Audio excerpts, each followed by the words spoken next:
Hello friends, स्वागत है आपका द एजुकेशन नेटवर्क चैनल में। आज हम दोस्तों जो एनटीपीसी का एग्ज़ाम हुआ है उसके जो जीके के महत्वपूर्ण क्वेश्चन आए हैं उन पर चर्चा करेंगे। तो आइए देखते हैं। प्रथम क्वेश्चन है, कांस फिल्म फेस्टिवल आयोजित किया जाता है? तो ये दोस्तों फ्रांस के अंदर आयोजित किया जाता है। नेक्स्ट क्वेश्चन आया था यहाँ पर, 2023-24 में भारत में गरीबी सूचकांक के अनुसार गरीबी दर लगभग कितनी प्रतिशत रही? तो ये दोस्तों रही थी कितनी? 4.9%। आइए देखते हैं नेक्स्ट क्वेश्चन। अनुच्छेद दोस्तों 31B से संबंधित क्वेश्चन आया था। तो ये संबंधित है नवी अनुसूची जो शामिल कानूनों को मौलिक अधिकारों के किसी भी उल्लंघन से बचाता है। तो ये संबंधित है दोस्तों नवी अनुसूची में शामिल जो कानून है उनको मौलिक अधिकारों के किसी भी उल्लंघन से बचाता है। नेक्स्ट बात करते हैं, 2030 तक भारत की कुल नवीकरणीय ऊर्जा क्षमता का लक्ष्य क्या है? तो ये है दोस्तों कितना? 500 गीगावाट। तो COP26 दोस्तों 2021 के अंदर हुआ था ग्लासगो में।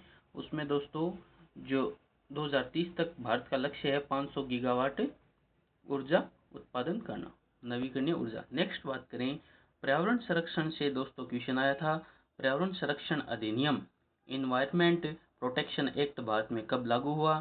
तो ये लागू हुआ था दोस्तों नवंबर 1986 में लागू हुआ था। अनुच्छेद की बात करें तो 253 से संबंधित है।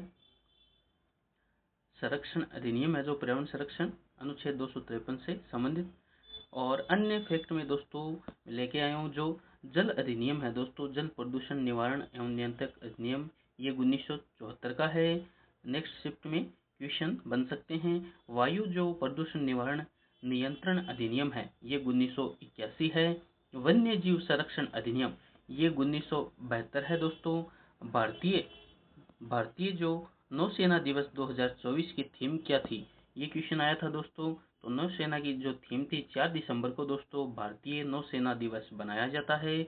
और इसका विषय जो सब्जेक्ट था, थीम थी, वो था नवाचार और स्वदेशीकरण के माध्यम से शक्ति और सामर्थ्य।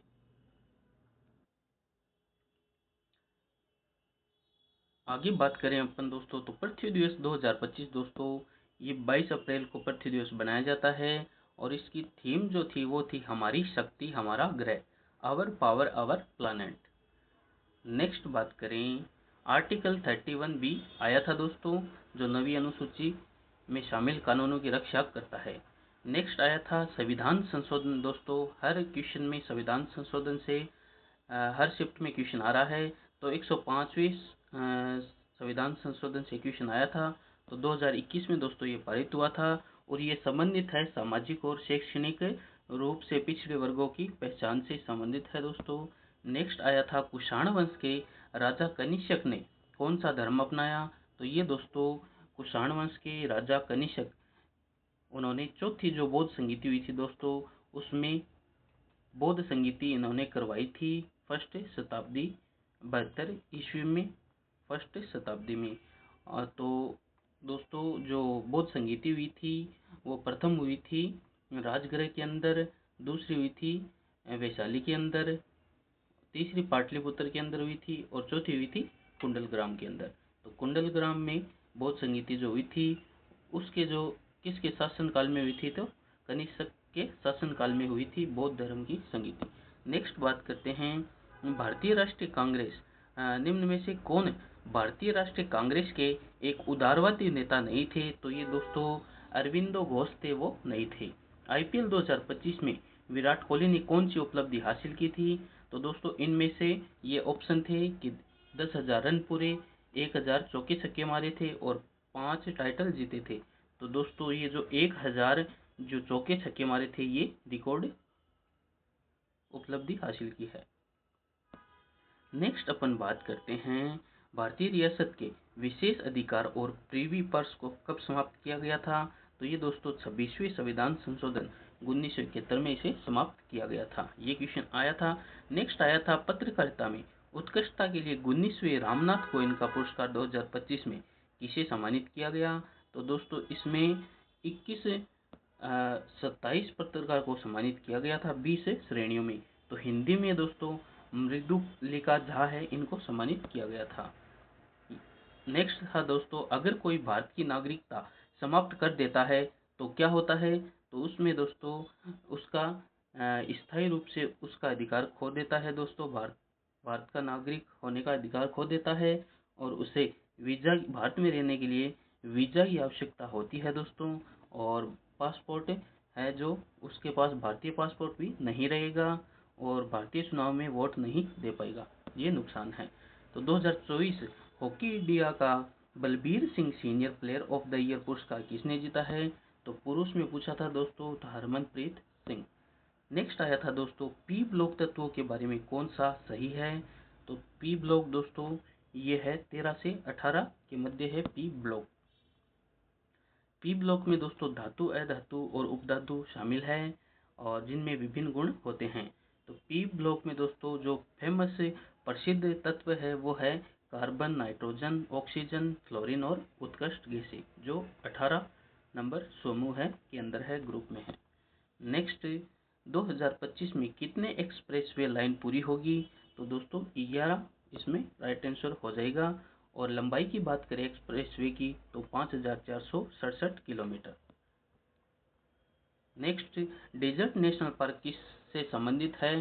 तो ये दोस्तों डेजर्ट नेशनल पार्क ये मरुस्थल राष्ट्रीय उद्यान से संबंधित है, जो राजस्थान के अंदर है। 5 जून को जो क्वेश्चन आया था दोस्तों वो आया था कि रणथंभौर नेशनल पार्क है वो कहाँ है? तो वो भी राजस्थान में था। पश्चिमी तट को क्या कहते हैं? तो दोस्तों जो पश्चिमी तट है, ऊपर काठियावाड़ी तट है और बीच में कर्नाटका के पास कन्नड़ तट है और नीचे मालाबार तट है। तो ये दोस्तों मालाबार तट, कोंकण तट भी महाराष्ट्र के पास, गोवा महाराष्ट्र में कोंकण तट है तो उस नाम से जाना जाता है। करावली, मालाबार, कोंकण ये तट हैं। भारत भूटान सीमा कैसे भारत से कनेक्ट है? तो दोस्तों ये मैत्री संधि के द्वारा कनेक्ट है भारत और भूटान देश। गोंड पेंटिंग जो बनाया जाता है उसको क्या कहा जाता है? तो उसको दोस्तों लिखनी कीटा कहा जाता है। तो ये क्वेश्चन आया था, ये सभी क्वेश्चन आए हुए हैं दोस्तों। मानसून में बदलाव का सबसे मुख्य कारण क्या है? तो मानसून में बदलाव का कारण दोस्तों ग्लोबल वार्मिंग है, ग्रीन हाउस गैसों की बढ़ती सांद्रता इसमें है। और जब किसी वस्तु को गर्म किया जाता है तो क्या होगा? तो दोस्तों इसमें वस्तु को गर्म किया जाता है तो उसके कण है, अणु और परमाणु तेजी से कंपन करने लगते हैं और वस्तु का तापमान बढ़ता है और वह फैल जाती है। और ये आया था, भारत सरकार ने किस देश में भूकंप प्रभावित पीड़ितों की मदद के लिए ऑपरेशन बर्मा शुरू किया? तो ये दोस्तों म्यांमार देश के लिए। 1299 और 1301 के दौरान मंगोलों के आक्रमण के समय दिल्ली का सुल्तान था, ये अलाउद्दीन खिलजी था दोस्तों। और लास्ट क्वेश्चन आया था दोस्तों, नीति आयोग के पहले राजकोषीय स्वास्थ्य सूचकांक 2025 में किस राज्य ने शीर्ष स्थान प्राप्त किया? तो ये प्राप्त किया दोस्तों ओडिशा राज्य ने। तो ये थे दोस्तों महत्वपूर्ण क्वेश्चन। धन्यवाद। जय हिंद, जय भारत।